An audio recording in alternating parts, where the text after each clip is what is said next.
तो आज के इस वीडियो में मैं आपको बताऊंगा कि गुणनखंड कैसे किया जाता है। पूरा बारीकी से मैं आपको सिखा दूंगा कि गुणनखंड कैसे करते हैं। बहुत सारे बच्चे को प्रॉब्लम होता है इस तरह के गुणनखंड करने में। तो चलिए हम लोग फटाफट के अंदाज में इस वीडियो को शुरू करते हैं। लेकिन वीडियो शुरू करने से पहले मैं आपको बता दूं, मेरा नाम है कुंदन गोस्वामी और स्वागत है आपका मेरे इस चैनल पर। तो चलिए हम लोग फटाफट इस गुणनखंड को करते हैं। तो देखिए मेरे पास है 2x square plus 10x plus 12। आपको घबराने की जरा सा भी जरूरत नहीं है, मैं आपके साथ एकदम पूरा गौर से वीडियो को देखिए, 100% आपको समझ में आएगा। तो सबसे पहले आपको क्या करना है, देखिए इस 10x को जो बीच का पार्ट है इसको आपको तोड़ने का उपाय लगाना है कि ये ऐसा कैसे तोड़ेंगे वो तो बताइए। तो इसके लिए क्या करना है, ये दोनों को पहले आपको गुना करके देखना है कितना पुरता है। x को अभी गोली मारिए, x को हटाइए, बाद में करेंगे हम लोग, ठीक है। तो 2 देखिए इधर हम कर रहे हैं 2 गुना, अगर हम करते हैं इधर 12 तो कितना हो जाता है 24। तो सर ये 24 से क्या मतलब है, इसी से तो मतलब ही है। देखिए अभी ये 24 हो गया, तो हम इस तरह से इसको तोड़े ताकि ये जो बीच का पार्ट है उसको भी गुना करने के बाद 24 से ही पूरे, तभी आपका गुणनखंड होगा, अदरवाइज आपका गुणनखंड नहीं होगा। तो सर ये तो इम्पॉसिबल लग रहा है, बिल्कुल पॉसिबल है। पहले देखिए तो 2 गुना 12 कितना हो जाएगा 24। अब हम लोग इस 10 को भी उसी तरह से तोड़ेंगे ताकि मतलब जोड़ने पर 10 ही पूरे, ये भी याद रखिएगा, 10 से कम बेस नहीं होना चाहिए जोड़ने पर। लेकिन अगर हम इसको गुना करें तो 24 पूरना चाहिए, ठीक है। तो कैसे होगा, तो इस 24 को पहले आप तोड़िए, देखिए कैसे तोड़ना है इस 24 को, ठीक है। इसका अभाज्य गुणनखंड कर दीजिए। सबसे पहले 2 से होगा 12 दूनी 24, फिर 2 से आप कीजिएगा कितना होगा 6 दूना 12, फिर किससे हो जाएगा आपका 2 से 2 तिया 6, फिर 3 से एक बार में ये हो गया। क्या निकला, अगर आप 24 का निकलिएगा गुणनखंड तो निकल जाएगा आपका 2 गुना 2 गुना 3। तो सर इससे कैसे होगा, देखिए अब क्या करना है आपको, हम क्या बोले कि इसको 2 डिजिट में तोड़ना है। तो 2 डिजिट में तोड़ने के लिए क्या करना है, देखिए अगर इसको हम इस तरह से आपको सोचना है कि कैसे ये टूटेगा। 2 दूनी 4 अगर लेते हैं और 2 तिया 6, तो देखिए 4 गुना 6 कितना होता है 24, तो हो तो गया 24। 4 गुना 6 यदि हम कर देंगे इसको, देखिए इसको पहले क्या करना है, पहले ये दोनों किनार वाला को गुना कर लेना है, 24 पूरेगा। फिर क्या करेंगे, इसको जो है इसका अभाज्य गुणनखंड कर देंगे। फिर जो देखिए यहाँ पर क्या आ रहा है, हमको 2 अंक में तोड़ना है, तो 4 और 6।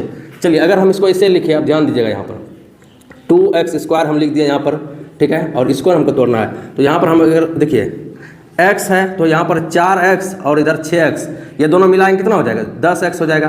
तो वही हम x तो उसमें लिखे नहीं थे, यहाँ पर आपको x भी लिखना होगा, तो 4x प्लस 6x। अब एक चीज़ ध्यान दीजिएगा, आपको गुना करने के बाद कितना पूरना चाहिए 24। देखिए 4 6 24 और x पर पावर 1 x पर पावर x, तो कितना हो जाएगा 24x स्क्वायर। इसको जब गुना कीजिएगा तो उस तरह 6 दूनी 12x स्क्वायर पूर रहा है, एकदम सही है हमारा, ठीक है।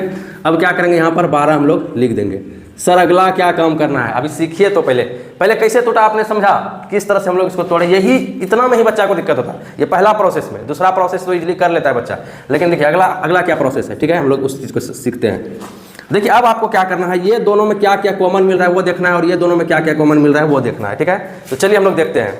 अच्छा एक चीज़ बताइए आप लोग, इसको पहले हम लोग गुना करते हैं, यहाँ समझिएगा, नीचे थोड़ा हम लिख रहे हैं, ठीक है। 2 को हम क्या लिख सकते हैं, 2 गुना x। सर ये कैसे आप लिख दिए, तो बिल्कुल लिख सकते हैं, गुना में पावर जुड़ता है, 1 पर पावर 1 पर पावर, तो 2 गुना x क्या हो जाएगा 2x स्क्वायर, क्योंकि गुना में पावर जुड़ता है, हम इस तरह से इसको लिख सकते हैं। पावर 1 लिखने का जरूरत नहीं है, किसको 2x स्क्वायर को, इस तरह से हम लिख सकते हैं, किसको 2x स्क्वायर को। इसको देखिए 4x को हम कैसे लिख सकते हैं, 2 दूना 4 2 दूनी 4 गुना x, इस तरह से हम इसको लिख सकते हैं। सर कैसे लिख सकते हैं, देखिए ना आप मेरे आंखों के सामने 4x है ना, 2 दूनी 4 गुना x, तो हो गया 4x। तो ई दोनों में पहले हम लोग काम कर लेते हैं। देखिए ई दोनों में क्या क्या कॉमन मिला है, ध्यान से देखिएगा। इसमें भाई साहब मिल रहा है 2 आपको, तो 2 ले लिए। इसमें भी 2 मिल रहा है, तो 2 ले लिए। अब इसमें एक और 2 एक्स्ट्रा है तो वो देखा जाएगा। पहले इसमें भी x है और इसमें भी x है, तो 2x तो हमको लेना ही पड़ेगा। देखिए कैसे लिए, तो 2 दोनों में था 2, तो 2 एगो लिख लिए, और x भी तो दोनों में है तो x भी ले लिए। अब क्या बच रहा है, देखिए इधर का x, इधर का क्या बच रहा है 2, इस साइड क्या बच रहा है तो x बच रहा है, x लिख दीजिए, ठीक है। चलिए हम यहाँ x लिख देते हैं, थोड़ा बड़ा लिखते हैं, ठीक है ना, नहीं तो आपको दिखेगा नहीं। तो 2 और x आ गया। अब यहाँ क्या बच रहा है, इस साइड सर जी एगो x बचा, तो एगो x लिख देते हैं मेरे भाई, और इस साइड क्या बच रहा है तो 2 बच रहा है, तो 2 लिख दीजिए। अब इसको घेर दीजिए। देखिए ई दोनों का हमारा काम हो गया। सर जी इसका भी तो काम कीजिए, बिल्कुल कर रहे हैं, टेंशन काहे ले रहे हैं आप लोग, घबराइए मत। देखिए अब यहाँ पर क्या करेंगे, तो इसको तोड़िए, किसको 6x को, तो हम इसको लिख सकते हैं 2 तिया 6 गुना x, इस तरह से तोड़ सकते हैं। इसको सर तोड़िए, तो इसको लिख सकते हैं 2 तिया 6 दूनी 12, और कुछ नहीं है इसमें।